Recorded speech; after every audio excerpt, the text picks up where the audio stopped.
concentração, velocidade e movimentos precisos.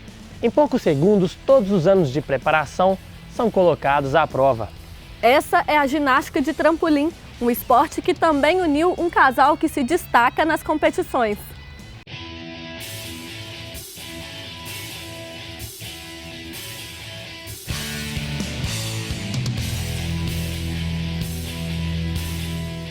Este foi o salto que consagrou Bruno Martini como campeão mundial de ginástica de trampolim, modalidade duplo mini, em 2012.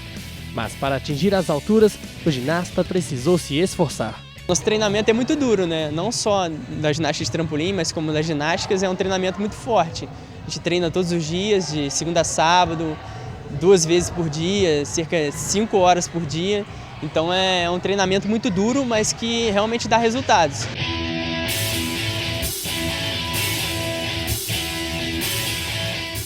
Atleta do Minas Tênis Clube, o campeão se apaixonou pelo esporte quando ainda era bem novinho.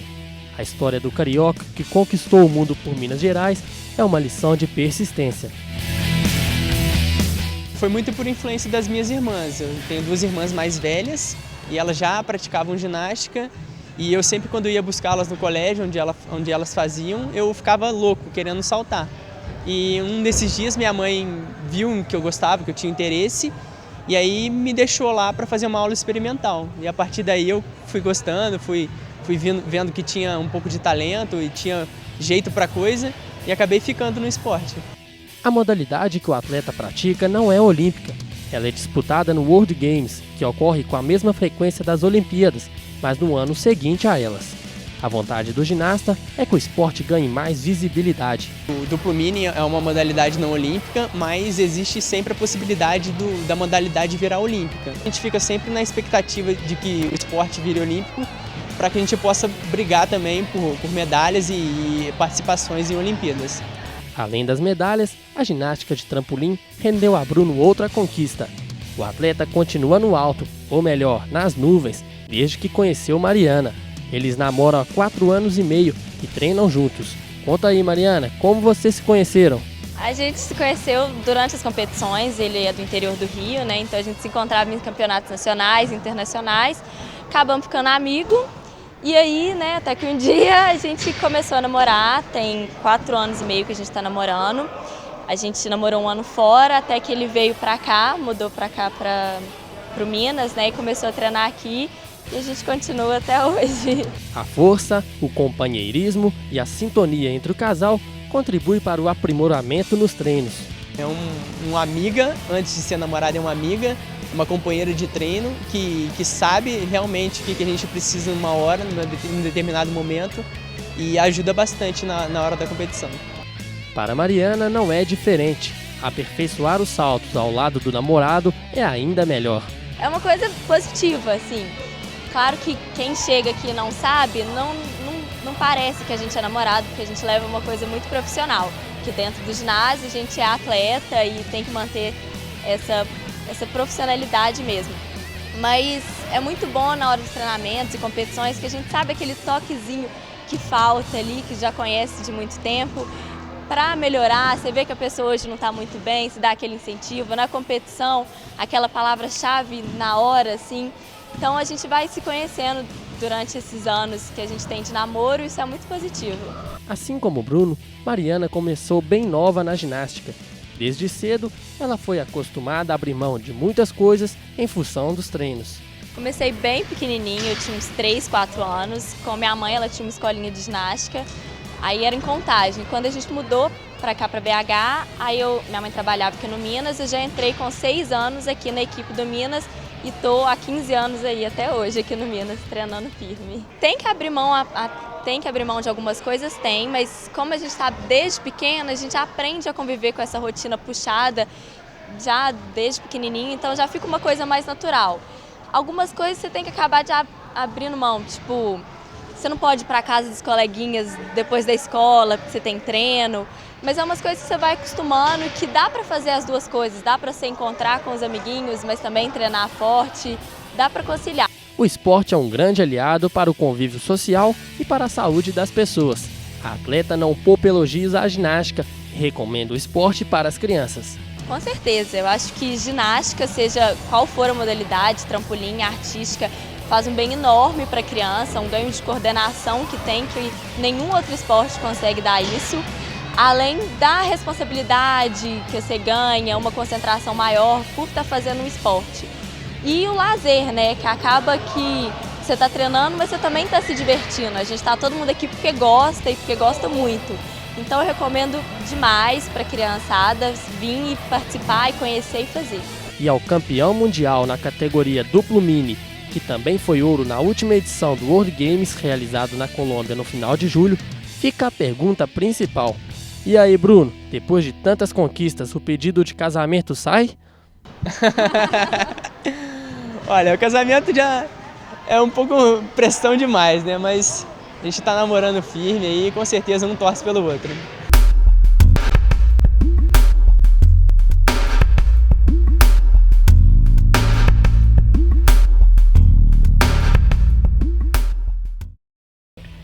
Marcelo Baeta é apaixonado pelo Atlético e materializou esse sentimento na obra que retrata um dos anos mais importantes da história do clube. Além de relembrar os momentos mais importantes de 1971, o autor ainda faz uma análise sobre o atual momento das principais equipes mineiras.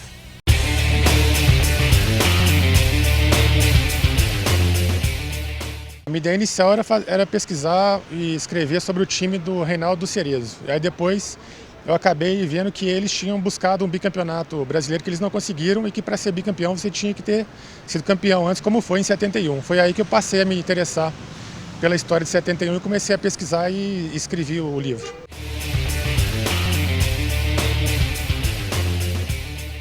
O livro está dividido em duas partes. A primeira parte é a temporada de 71, que aí, como você falou, vai jogo a jogo, desde o primeiro jogo até o último. Na verdade, começa um pouco antes, no Campeonato Mineiro daquele ano, e termina na comemoração e na promessa do Telê. E todos os episódios relevantes para contar a história do campeonato foram contados. O livro foi escrito em tópicos, cada jogo é um tópico. Esses outros episódios, como a promessa, a comemoração, são tópicos específicos. E a segunda parte é um perfil de todos os campeões, jogadores, comissão técnica, diretoria e departamento médico.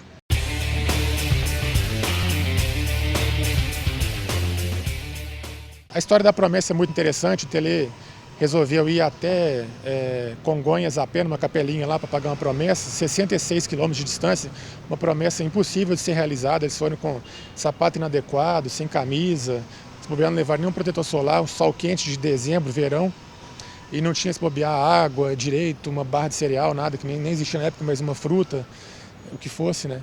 Então, são histórias pitorescas que mostram, assim como outros, que o futebol era muito diferente. Os jogadores se concentravam embaixo da arquibancada do Mineirão, tinha lá um alojamento, então a realidade do futebol era muito diferente.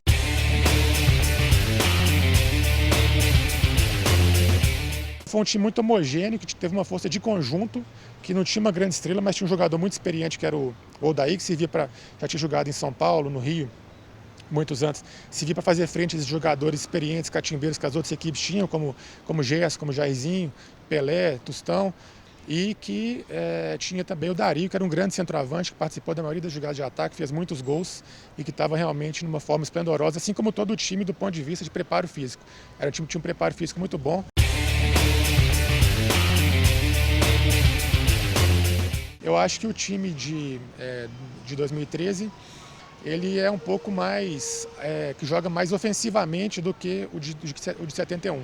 O quarteto da frente lá, o Tardelli, o Bernardo, o Jô e o Ronaldinho, eles tentam voltar a ficar, como diz o Cuca, atrás da linha da bola, para pelo menos compor ali e já começar um trabalho defensivo, mas é um time que tem um estilo muito ofensivo de jogar.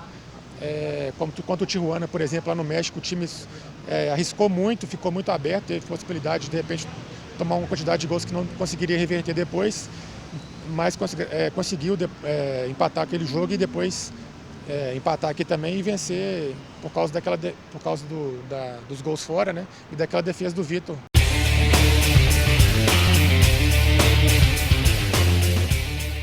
Eu acho que o Telê, pelo menos em 71, teve essa capacidade de mobilizar o grupo, né? De fazer com que todos se unissem em torno de um objetivo comum. E o Cuca, eu acho que ele conseguiu isso em 2012 até um certo ponto, tem conseguido em 2013, né?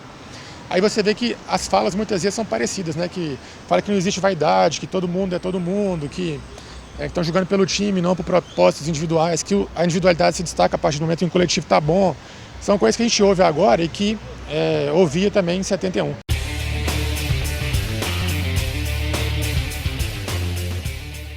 A gente sabe que o Atlético tem uma torcida muito fanática, muito apaixonada, e o Independência ele tem uma característica arquitetônica ali que favoreceu muito. São dois paredões muito próximos ao campo e que fazem ali uma acústica, uma reverberação muito forte em cima dos jogadores em campo, pressionando tanto o adversário no sentido de intimidar um pouco, digamos assim, quanto os jogadores do Atlético no sentido de motivá-los a jogar melhor, com mais disposição.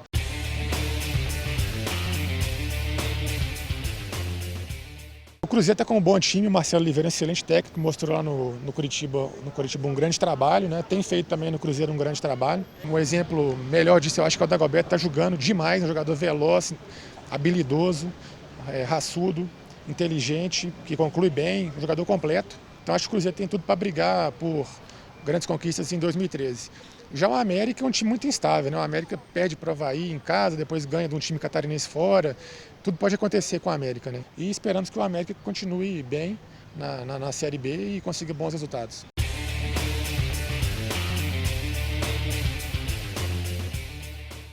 Hoje em dia o futebol envolve muito dinheiro. Você vê um elenco como o do Corinthians, como o do Fluminense, a folha é 250 milhões a soma dos direitos, dos valores econômicos dos jogadores é 250 milhões, 300 milhões de reais. O Atlético parece estar com um pouco menos de 200, então para você competir é complicado. Você vê que o Corinthians tem o Pato no banco, tem outros jogadores, o Douglas, o Romarinho, o Sheik e o Guerreiro, esses jogadores, você vê que só 2 ou 3 desses são titulares e 2 ficam no banco. Para você poder se dar esse luxo tem que ter muito dinheiro, né? E é o lado econômico do futebol.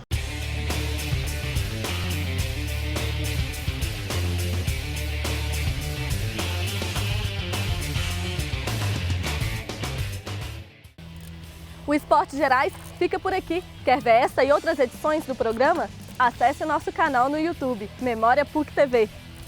Envie também sugestões ou conte pra gente um esporte alternativo que você conhece. O endereço é esportegerais@pucminas.br. Confira novidades em nossas redes sociais e participe em nosso Facebook e Twitter. Até a próxima! Tchau!